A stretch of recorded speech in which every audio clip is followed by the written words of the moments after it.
যাবে। এরপরে হচ্ছে ওয়াতাওয়াসাউ বিল হাক্কি, যারা হক কথা বলবে, হক কথা যারা বলবে তাদের উপরে গজব আসবে না, তারা ক্ষতিগ্রস্ত নয়। আল্লাহর জমিনে, আসমানের নিচে, জমিনের উপরে, আসমানের নিচে জমিনের উপরে এখন সবচেয়ে কঠিন কাজ হচ্ছে হক কথা বলা। এর থেকে কঠিন কাজ পৃথিবীতে এখন আর একটাও নাই।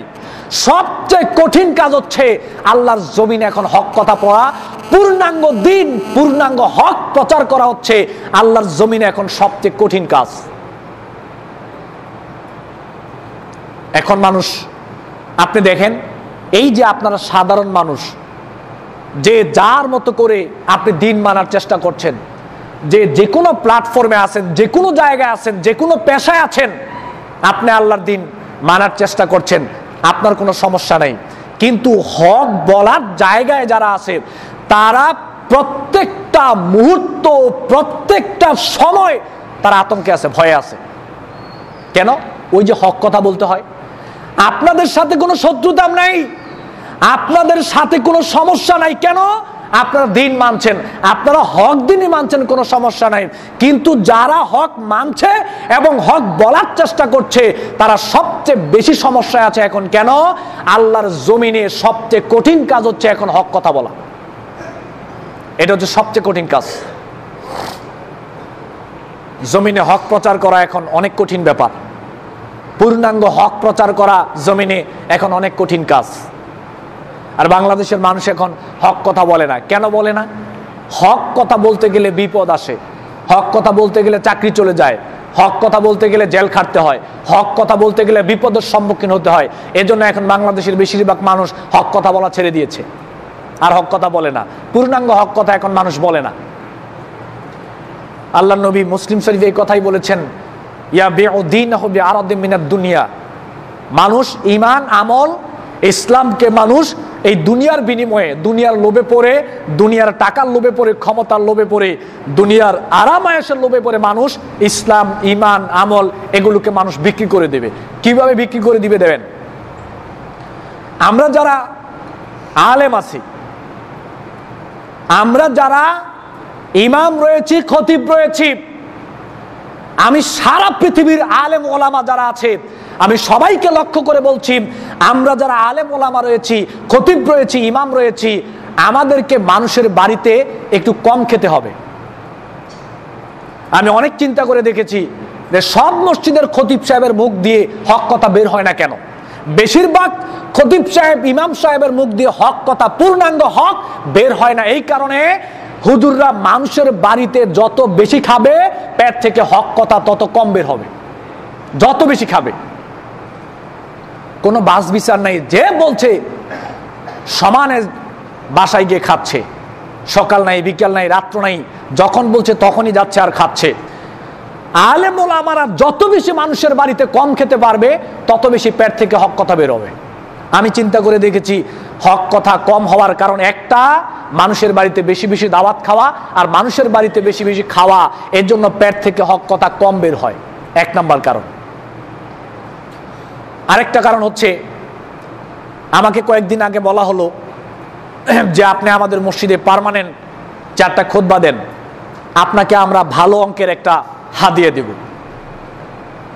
তা আমি বললাম যে না, আমি পার্মানেন্ট আপনার মসজিদে আমি খুতবা দিতে পারবো না। কয় কেন? কয় দেখেন, আমি বললাম যে দেখেন, আপনার মসজিদে যদি আমি পার্মানেন্ট খুতবা দেই, তাহলে আমি যখন দিন প্রচার করব, হক কথা বলবো, পূর্ণাঙ্গ হক কথা বলবো, তখন যখন আপনার বিরুদ্ধে কথা যাবে, আপনি বলবেন যে আগামী সপ্তাহ থেকে আপনার খুতবা বন্ধ। তখন কি হবে?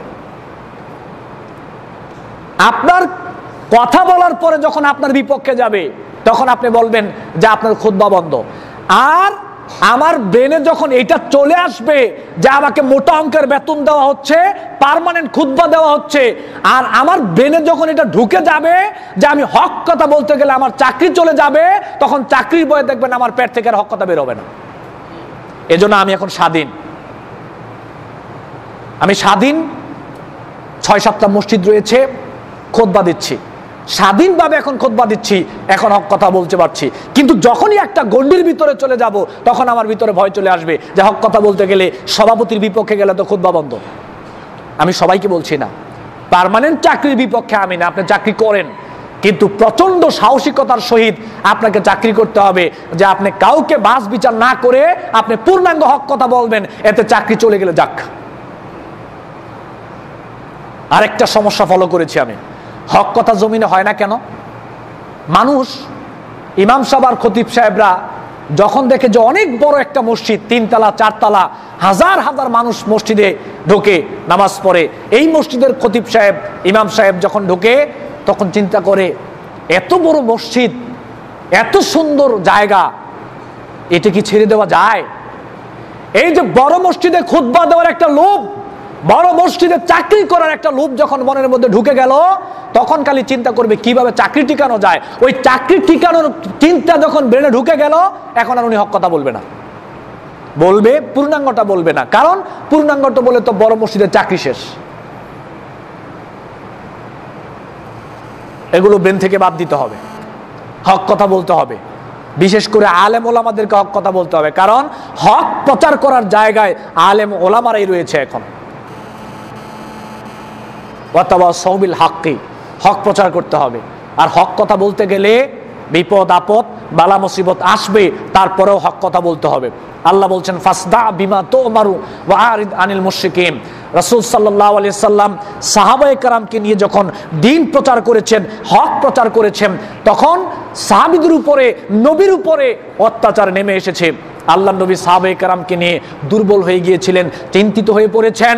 তখন আল্লাহ রাব্বুল আলামিন আয়াত নাজিল করে জানিয়ে দিলেন, হে রাসূল, আপনার প্রতি আমি যা হক নাজিল করেছি, আপনি পূর্ণাঙ্গ হক প্রচার করেন। হক প্রচার করতে গিয়ে কোনো মুশরিকদেরকে আপনি পরোয়া করবেন না।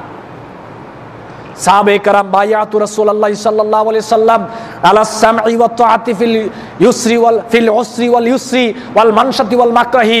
রিয়াদুস সালিহিনের প্রথম খণ্ডে আছে, সাহাবায়ে কেরাম আল্লাহর নবীর কাছে গিয়ে বায়াত গ্রহণ করেছেন এই মর্মে, আমরা পৃথিবীর যে কোনো প্রান্তেই থাকি না কেন, ভালো অবস্থায় থাকি আর মন্দ অবস্থায় থাকি, ওয়া আলা আন নাকুলা বিল হাক্কি আইনামা কুন্না লা নাখাফু ফিল্লাহি লাওমাতা লাইমিন। আল্লাহর পক্ষ থেকে আমরা যে হক জেনেছি, আল্লাহর নবী আমাদেরকে যে হক জানিয়েছেন, ওই হক আমরা প্রচার করব, হক কথা আমরা বলবো। হক কথা বলতে গিয়ে, হক প্রচার করতে গিয়ে আমরা কোনো নিন্দুককে আমরা পরোয়া করব না, এরকম সিদ্ধান্ত নিতে হবে আলেম ওলামাদেরকে। চাকরি চলে যাবে এই ভয়ে আপনি হক কথা বলবেন না, আপনার ওই বেতন কমে যাবে এই ভয়ে আপনি হক কথা বলবেন না, মানুষের বাড়িতে দাওয়াত কমে যাবে এই ভয়ে আপনি হক কথা বলবেন না। জবাবদিহি করতে হবে পরকালের ময়দানে। আপনি যত বড় আলেম হন না কেন, যত বড় পীর সাহেব হন না কেন, আপনি হক প্রচার করার জায়গায় আপনি আছেন। আপনি যদি ওই জায়গা থেকে হক প্রচার না করেন, পূর্ণাঙ্গ দিন যদি আপনি প্রচার না করেন, গোপন করেন, অবশ্যই পরকালে আপনাকে জবাবদিহি করতে হবে।